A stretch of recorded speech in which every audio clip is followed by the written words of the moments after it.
இன்னைக்கு நீங்க எல்லாம் பண்ணனதுக்கு அப்புறம் இத்தனை அமைச்சர் இத்தனை போலீஸ் எல்லாம் வந்து எதுக்கு ஆகுது? இன்னைக்கு நீங்க வேற இடத்துக்கு இந்த செருப்புக்கு எதுக்கு சார் இத்தனை போலீஸ் காவல்? இந்த செருப்புக்கு இந்த கிழிஞ்சி மலை கட்சி கொடிக்கு எதுக்கு சார் இத்தனை காவல்?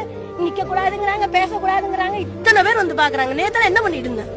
இந்த இடம் தகுதியான இடமான ஒரு போலீஸ் கண்ணுக்கு தெரியாது. கருவுல இருக்கிற ஒரு போலீஸ் கண்ணுக்கு தெரியாதா?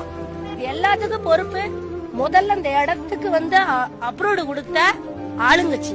அதுக்கப்புறம் இந்த இடம் தகுதியான இடமான அவங்க கட்சியில இருக்கிற நிர்வாகம். விஜய் சாருக்கு தெரியாது. நான் குத்தம் சொல்ல, அவருக்கு விஜய் வேலுசாமி முறை கரூர்ல எங்க இருக்குன்னு கூட அவருக்கு தெரியாது. அப்ப அந்த பொறுப்பேது இந்த இடத்த ஓகே பண்ண பாத்தீங்களா? முதல்ல அவன் மேல கேச போட்டு அவனை உள்ளதாங்க. நாளைக்கு இது மாதிரி ஒரு மீட்டிங் நடக்காம இந்த மாதிரி அரசியல் கட்சி மீட்டிங்னு இனிமேல் போனா குடும்பத்துக்கு எவனுக்காவது 10 லட்சம் ரூபாய் தேவைன்னா போங்க. ஆனா வாங்குறதுக்கு நம்ம இருக்க மாட்டோம்.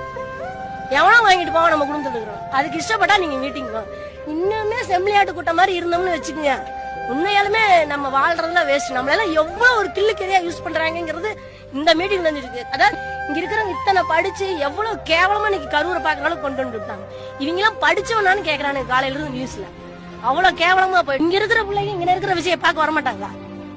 யாரு நம்ம குழந்தைகளோட வரக்கு அறிவில்லையான்னு கேக்குறீங்க. இங்க பக்கத்து வீட்டு பிள்ளைங்க வந்து விஜய் பார்க்காதா சார்? யாரு கண்ட்ரோல் பண்ண முடியும்னு நினைக்கிறீங்க? சம்பவம் நடந்தது யார் மேல குற்றங்கிறத விட கவர்மெண்ட் மனுஷனை மதிக்கிறதே இல்ல சார். இன்னைக்கு நீங்க எல்லாம் பண்ணனதுக்கு அப்புறம் இத்தனை அமைச்சர் இத்தனை போலீஸ் எல்லாம் வந்து எதுக்கு ஆகுது? இன்னைக்கு நீங்க வேற இடத்துக்கு இந்த செருப்புக்கு எதுக்கு சார் இத்தனை போலீஸ் காவல்? இந்த செருப்புக்கு இந்த கிழிஞ்சி மலை கட்சி கொடிக்கு எதுக்கு சார் இத்தனை காவல்? நிக்க கூடாதுங்கிறாங்க, பேசக்கூடாதுங்கிறாங்க, இத்தனை பேர் வந்து பாக்குறாங்க. நேத்துல